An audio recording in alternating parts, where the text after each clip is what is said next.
Miq Prizmës, protesta në Shqipëri për kërkesat e një pjesë të madhe të njerëzve aty, për qeverisjen, për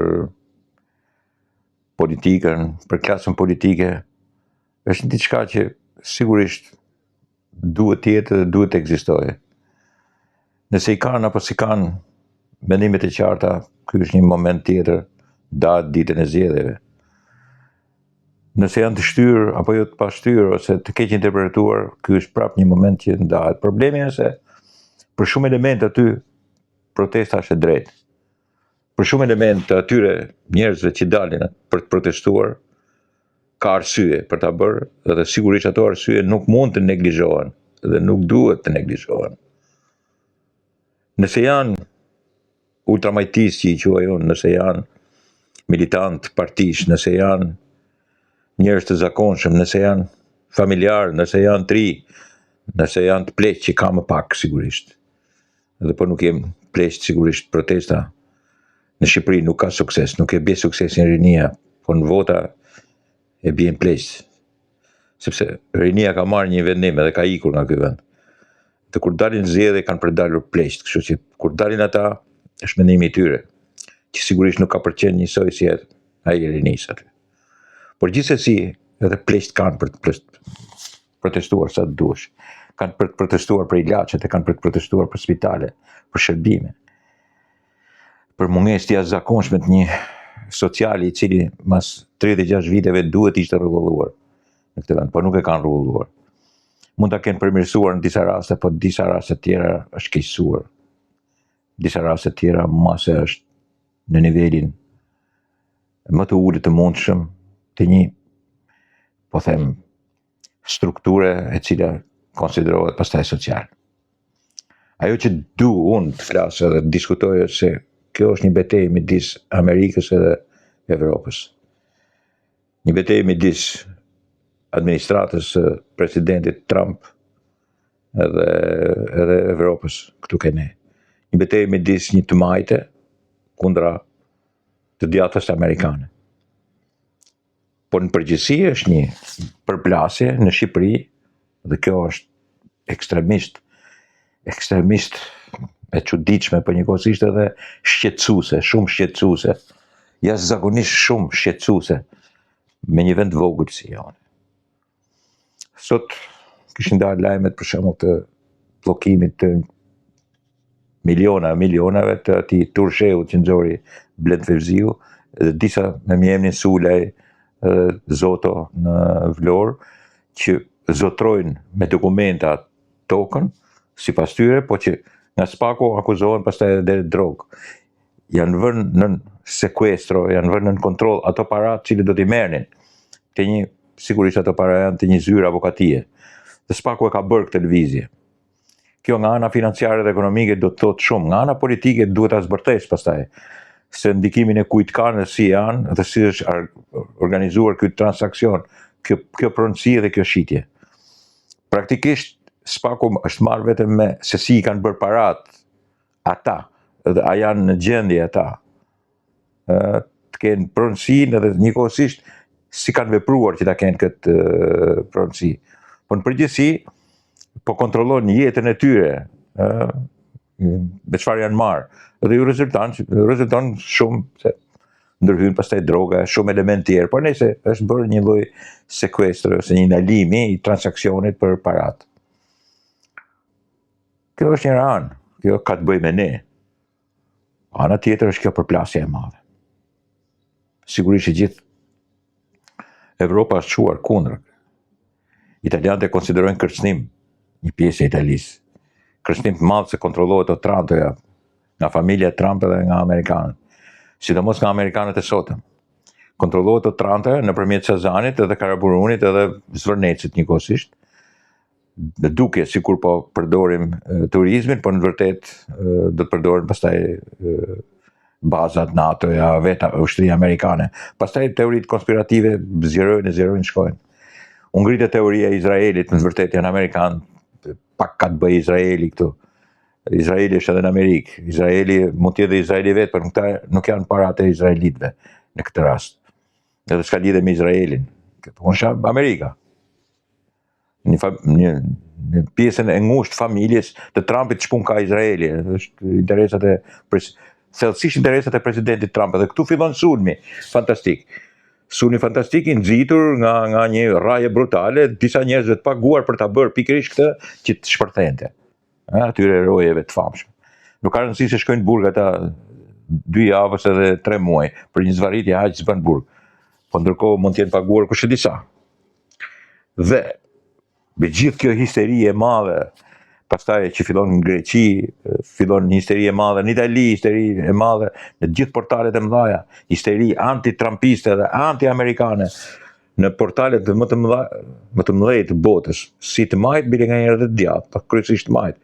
Reuters sigurisht, New York Times sigurisht, CNN sigurisht.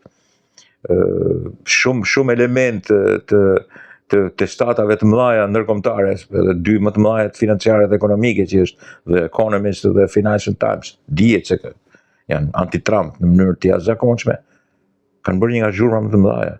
Shumë testata të tjera.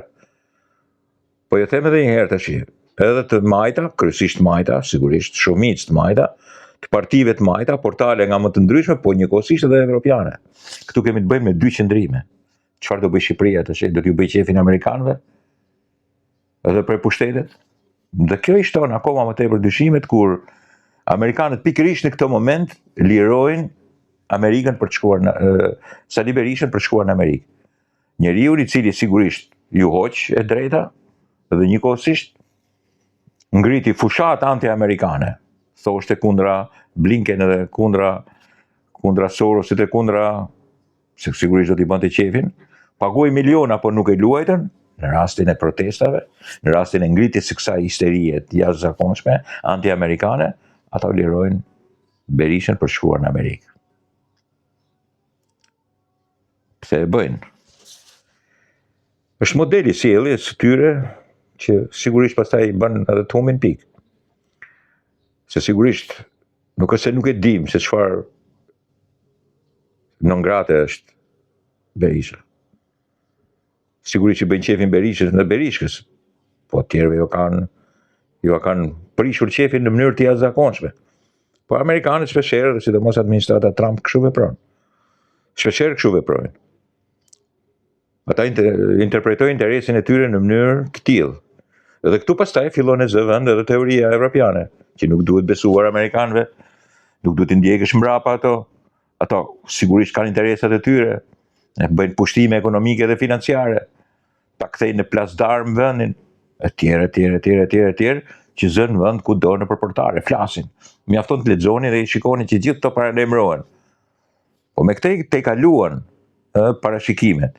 I dhanë të drejtën të shkojnë në Shtetet e Bashkuara të Amerikës, të vizitojë vendin aty dhe familjes tij. Domethënë edhe Zenit e Argitës edhe Liri Berishës. Ata që sigurisht deri para 1 vjeti, 2 vjeti çonin ke partia tyre frymën më anti-amerikane të mundshme në Shqipëri. Më anti-amerikane. Por Berisha diti të luaj duke i qëndruar gjithë edhe mendimin e Ramës, sigurisht. Ja, kjo ishte ajo që kam paralajmëruar prej kohësh, se Rama e donte Berishën patjetër të aktiv, sepse sigurisht i shërbente për të qëndruar aty në pushtet. Dhe është bërë një lesheli këtu, një marrëzi e jashtëzakonshme, një vend kaq i vogël si puna jon, të futet midis 2 ingrenazheve të mëdhenj. Administratës amerikane, Amerikës sotme, ka administratës amerikane, jo gjithë Amerikës, ajo Amerikë majtas është kundra Trumpit dhe kundra kësaj administrate, dhe pothuaj gjithë kundra Evropës. Kush? Një vend i vogël si joni. Për çfarë? Për një zvërnec 250 hektar. Edhe për Shazan kuptohet. Po i shtojmë edhe 500 tjera. Për çfarë e gjithë kjo? Për një vend vogël të parancishëm, por që del shumë i rëndësishëm në këto momente. Shumë i rëndësishëm në këto momentesh.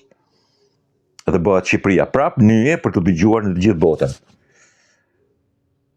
Po, ajo që mund të them unë është që sigurisht ky vend nuk është se ka vetëm një klasë politike, po themi të korruptuar edhe interesatxhie, ka një shoqëri të tillë.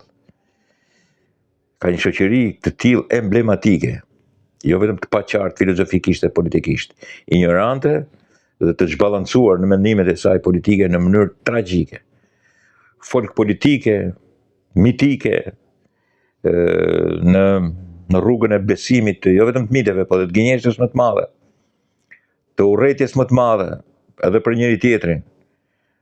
Ka humbur sensin e një koherence, si më thënë, jo vetëm sociale, shoqërore, po përgjithësi edhe kombëtare. E do kombin vetëm për interesin e tij, edhe kombin duan ta duan për një lloj interesi, se për çfarë duhet ta gjejnë, kur nuk e gjejnë pastaj shajnë gjithë ditën. Kështu miqtë e mi, praktikisht kemi të bëjmë me një betejë midis administratës Trump, që po zbrazet këtu, dhe ajo protestë pastaj nuk din se çfarë do të nxjerrë, dhe Evropës. Po mos harrojmë se gjeografikisht edhe në integrim duhet të bëhemi në Evropë, dhe mos harroni se ndihmë të madhe ndihmën e madhe e kërkojmë nga Amerika. Jemi në një situatë të tillë, në qendër të kësaj situate është kryeministri Rama. Amerikanët shpejtuan që të fusin edhe Sali Berishën, duke i liruar rrugën e ndaluar për në vendin e tyre. Duan që ta bëjnë faktor, sigurisht. Nuk e di se çfarë do t'i thonë, me ardhen e ambasadorit do kuptohet qartë. Do ta kuptojmë shumë mirë se Berisha do të ndrojë disa fjalë, ka për t'i ndruar, se s'bën. Sepse sigurisht ka për t'i shërbyer amerikanëve, përndryshe ata e tredhin. Por problemi qëndron që ky është përplasja, ky është momenti i keq i përplasjes. Protesta është për kërkesën këtu brenda, për qeverisjen këtu brenda, për klasën politike këtu brenda, është për Edi Ramën dhe Sali Berishën, po përplasja e madhe nuk është kjo. As nuk pyet kërkues, po ju them edhe një herë, nuk pyet kërkues se si qeveriset ky vend këtu, dhe çfarë bën ky vend. Përplasja është midis Shtetit Bashkuar të Amerikës dhe Evropës. Shtetit Bashkuar të Amerikës të administratës Trump dhe Evropës në përgjithësi. Jo vetëm majtës, po kësaj radhe edhe djathtas. Dakor?